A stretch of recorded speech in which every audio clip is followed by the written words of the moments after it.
Contenido de la cavidad torácica. Todos los órganos contenidos en la cavidad torácica han sido estudiados desde un doble punto de vista descriptivo y topográfico. Sin embargo, hay una región del tórax, el mediastino, que debemos examinar a fin de obtener una visión de conjunto de las relaciones existentes entre todos los órganos de esta región. Mediastino. Las partes laterales de la cavidad torácica, ocupadas por los pulmones y las pleuras, constituyen las regiones pleuropulmonares. El mediastino es la región media del tórax, que separa las regiones pleuropulmonares una de otra. Límites. Está limitado por el plastrón esternocostal anteriormente, la columna vertebral posteriormente, las pleuras y los pulmones lateralmente, el diafragma inferiormente y la base del cuello superiormente. El límite superior del mediastino es totalmente ficticio, porque el extremo superior de esta región es en su totalidad un lugar de paso para los órganos que extienden desde el tórax hacia el cuello y los miembros superiores o a la inversa. División. El mediastino se divide con fines descriptivos en dos porciones, una situada superiormente, el mediastino superior, y otra situada inferiormente, el mediastino inferior, que a su vez se subdivide en mediastino anterior, mediastino medio y mediastino posterior. Los límites entre el mediastino superior y el inferior se hallan determinados por un plano transversal que pasa inferiormente al cuerpo de la cuarta vértebra torácica. El mediastino superior contiene el arco de la aorta, la arteria bracocefálica, las arterias carótidas común, subclavia izquierdas, las venas brachiocefálicas y la porción superior de la cava superior, el conducto torácico, los nervios vagos, laríngeos, recurrentes y frénicos, la tráquea, el esófago, el timo o restos y nódulos linfáticos paratraqueales, mediastínicos anteriores y tracobronquiales. El mediastino anterior se sitúa entre el plastrón esternocostal anteriormente y el pericardio posteriormente. Contiene los ligamentos esternopericárdicos, ramas de la arteria torácica interna, el timo o sus restos, y nódulos linfáticos prepericárdicos. El mediastino medio contiene el pericardio, el corazón, la porción ascendente de la aorta y la porción inferior de la vena cava superior, la vena axios, las venas pulmonares, los nervios frénicos, el plexo cardíaco, la bifurcación traqueal, los bronquios principales y los nódulos linfáticos tracobronquiales. El mediastino posterior se encuentra delimitado anteriormente por la bifurcación traqueal, los vasos pulmonares, el pericardio y la parte posterior de la cara superior del diafragma, y posteriormente por la columna vertebral. Contiene la aorta torácica, las venas axios, hemaxios y el conducto torácico, los nervios vagos, esplácnicos, mayores y menores, el esófago, los nódulos linfáticos mediastinos posteriores. Describiremos topográficamente de anterior a posterior todas las relaciones de las diferentes estructuras que se sitúan en el mediastino. Cuando se retira el plastrón esternocostal, se aprecia la cara anterior del mediastino entre los recesos pleurales costo-mediastínicos anteriores. Esta cara es alargada de superior a inferior en forma de reloj de arena. En efecto, es más estrecha en su parte media desde los segundos hasta los cuartos cartílagos costales, en tanto que se estrecha gradualmente hacia sus extremos. La parte anterior del mediastino está ocupada superiormente por el timo o sus vestigios adiposos e inferiormente por el pericardio. Estos órganos están cubiertos anteriormente por una capa celular que contiene superiormente profundo al músculo transverso del tórax y a la altura del extremo medial de los tres primeros espacios intercostales. los vasos torácicos internos y los nódulos linfáticos paraesternales. Inferiormente, los nódulos linfáticos pericárdicos. Esta capa celular atraviesa además por los ligamentos esternopericárdicos superior e inferior. La cara anterior del mediastino es estrecha porque las pleuras y los pulmones se insinúan entre el pericardio fibroso y la pared torácica. La región en la cual el pericardio corresponde directamente con la pared es lineal desde los segundos hasta los cuatro cartílagos costales. Inferiormente a estos últimos se ensancha progresivamente de superior a inferior y adquiere la forma de un triángulo cuya base se extiende desde el extremo medial del sexto cartílago costal derecho hasta el punto donde el receso costo-mediastino anterior izquierdo cruza el límite inferior del área cardíaca. Este punto se sitúa generalmente en el sexto cartílago costal, a 1,5 centímetros más o menos lateral a una vertical tangente al borde lateral izquierdo del esternón. A los lados, esta zona triangular del pericardio, directamente retroesternocostal, está limitada por los recesos costo-mediastínicos anteriores al receso costo-mediastínico anterior. Derecho sigue este triángulo desde un punto medio situado a la altura de los cuatro cartílagos costales hasta el extremo medial del sexto cartílago costal. La línea de la proyección del receso costo-mediastino izquierdo se halla mucho más inclinada inferior y lateralmente que la precede. Parte del mismo punto medio situado a la altura de los cuatro cartílagos costales y termina en el sexto cartílago costal a 1,5 del esternón. Esta línea cruza el quinto espacio intercostal a cierta distancia del esternón, de tal manera que el pericardio está en relación con las partes blandas de este espacio directamente, es decir, sin interposición de la pleura, a lo largo de 1,5 centímetros a partir del borde izquierdo del esternón, dado que los vasos torácicos internos están a menos de 1 centímetro lateralmente al borde lateral del esternón. El lugar de elección para la paracentesis del pericardio por vía intercostal se encuentra en el extremo medial, el quinto espacio intercostal izquierdo, en contacto con el esternón. A los lados, el pericardio se halla bastante unido a la pleura mediastínica por medio de una delgada capa de tejido conjuntivo denso que deriva de la fascia endotorácica. Sin embargo, las dos membranas pueden separarse. El tejido conectivo denso discurre los nervios frénicos y, acompañado por los vasos pericardiofrénicos, el nervio frénico derecho desciende en vertical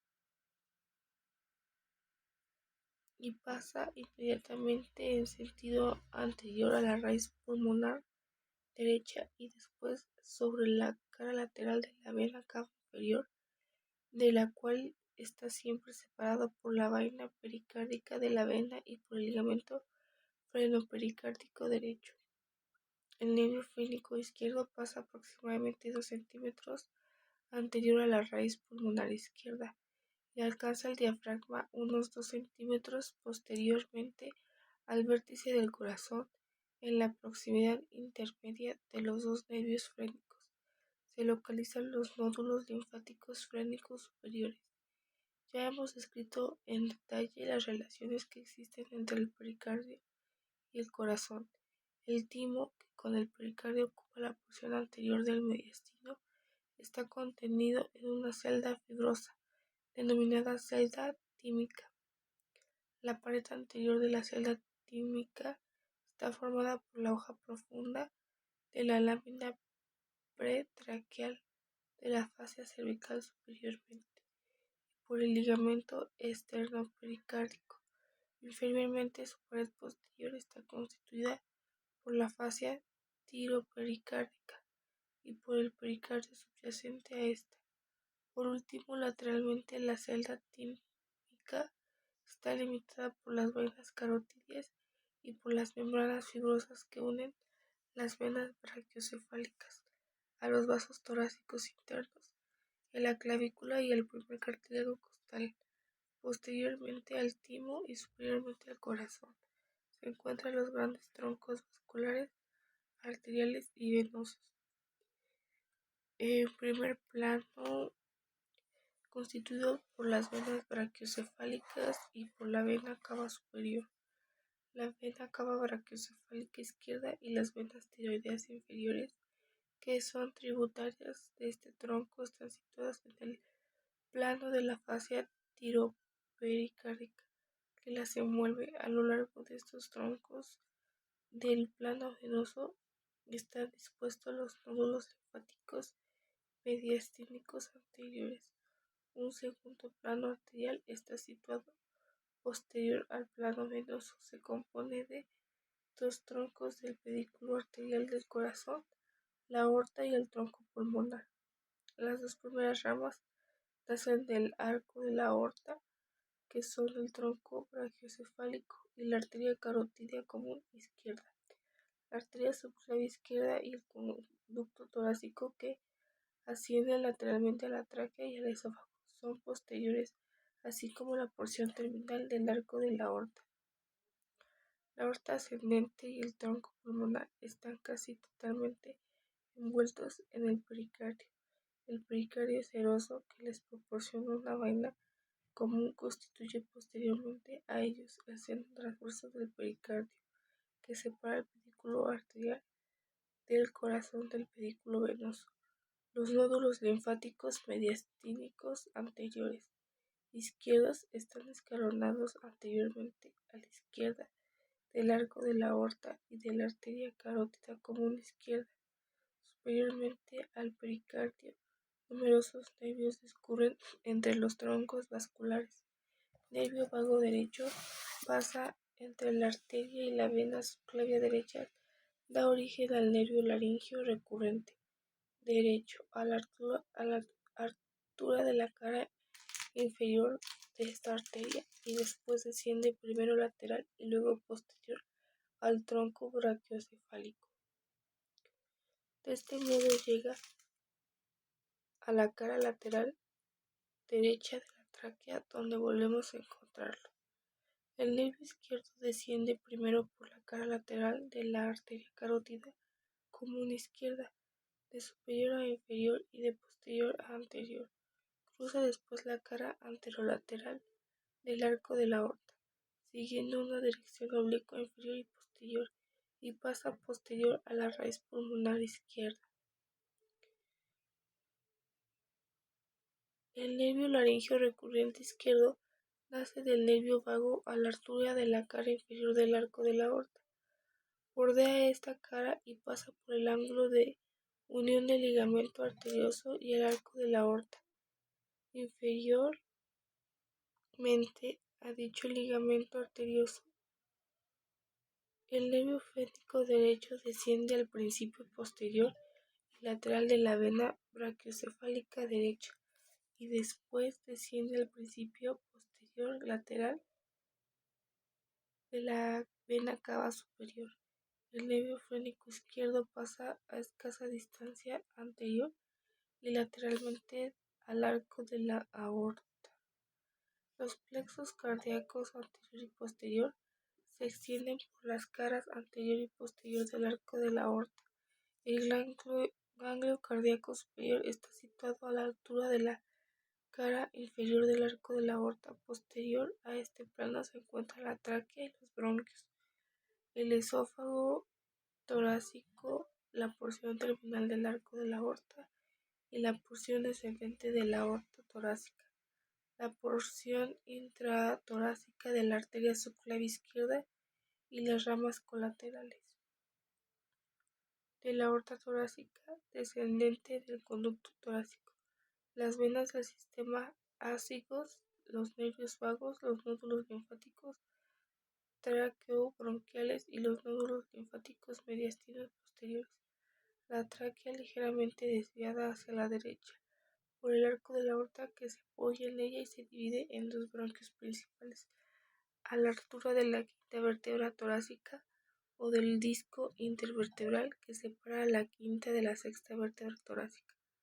Es posterior a la fascia tiropericárdica y a los grandes vasos del mediastino medio. Se sitúa también posterior a los elementos anteriores de los nódulos linfáticos paratraqueales derechos.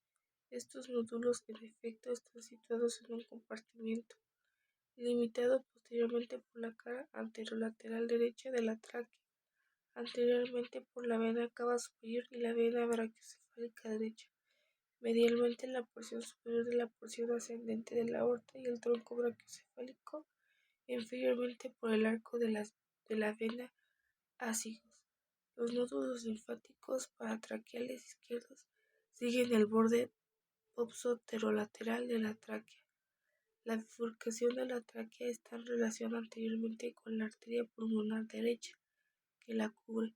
Posteriormente a ella pasan las ramas bronquiales derechas de la aorta torácica descendente y la red nerviosa intermedia que une entre sí dos plexos pulmonares. El ángulo de la bifurcación traqueal está ocupado por los nódulos linfáticos tráqueo-bronquiales inferiores.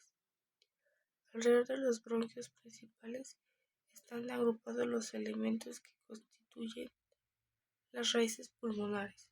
Las ramas bronquiales de la aorta torácica descendente están situadas en cada raíz pulmonar, posterior o anteriormente al bronco principal.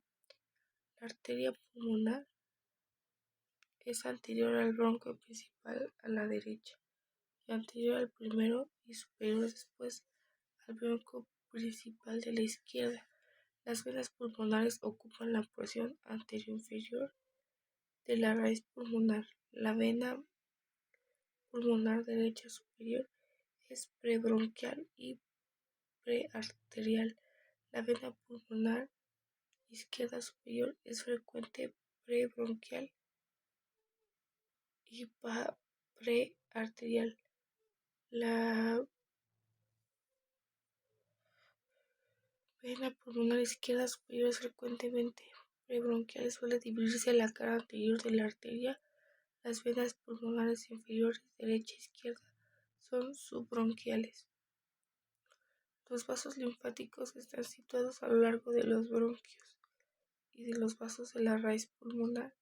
El plexo pulmonar se despliega alrededor de la raíz pulmonar y se desarrolla sobre todo posterior. Finalmente, los nódulos linfáticos bronquiopulmonares están dispuestos en los intervalos comprendidos entre los elementos de la raíz pulmonar en el hilo pulmonar en las regiones vecinas. La raíz pulmonar tiene su límite a la altura del hilo pulmonar.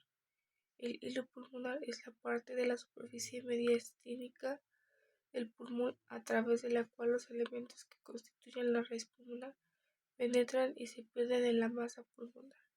El esófago es posterior a la tráquea, pero la rebasa a la izquierda debido a la inclinación del esófago a la izquierda desde su origen hasta el arco de la aorta, y también la causa de la desviación de la tráquea hacia la derecha.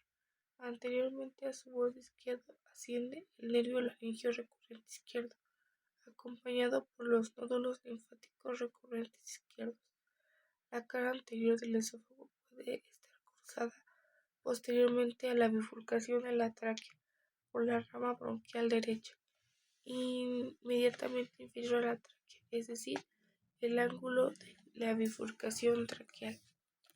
La cara anterior del esófago se corresponde con los nódulos linfáticos tráqueo-bronquiales inferior y anterior a estos, con el tronco pulmonar más inferior y está en relación con el pericardio y el seno oblicuo del pericardio y el atrio izquierdo.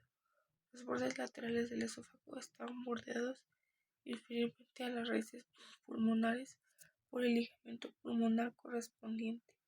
El arco de la aorta cruza de anterior a posterior la tráquea, el nervio laringeo recurrente izquierdo, el borde izquierdo del esófago y el conducto torácico. Termina posterior en la cara izquierda de la cuarta vértebra torácica. La aorta torácica descendente está situada superiormente, posterior a la raíz pulmonar a la izquierda y posterior al esófago, pero a medida que desciende se aproxima a la línea media, de manera que se sitúa primero posterior al esófago y después posterior a la derecha de este. Las arterias intercostales posteriores se hallan directamente aplicadas sobre la columna vertebral y forman los dos vasos linfáticos aferentes del conducto torácico, los nódulos linfáticos prevertebrales en el plano vascular posterior más profundo. La arteria subclavia izquierda asciende casi verticalmente, superior al arco de la aorta, posterior a la arteria carótida común, el nervio vago izquierdo y anterior a la columna vertebral, lateral a la tráquea y el esófago y el conducto torácico y medial de la pleura del pulmón izquierdo. El conducto se dirige a partir de su origen a lo largo del flanco derecho de la aorta, por tanto asciende oblicuamente en sentido superior hacia la izquierda, a la izquierda de la vena axigos, anterior a las arterias intercostales, posterior a las derechas y las porciones terminales de dirección transversal de las venas hemiciagos accesoria o tronco común. Cruza enseguida la cara medial del arco de la aorta y desciende medialmente a la arteria subclavia izquierda hasta la base del cuello.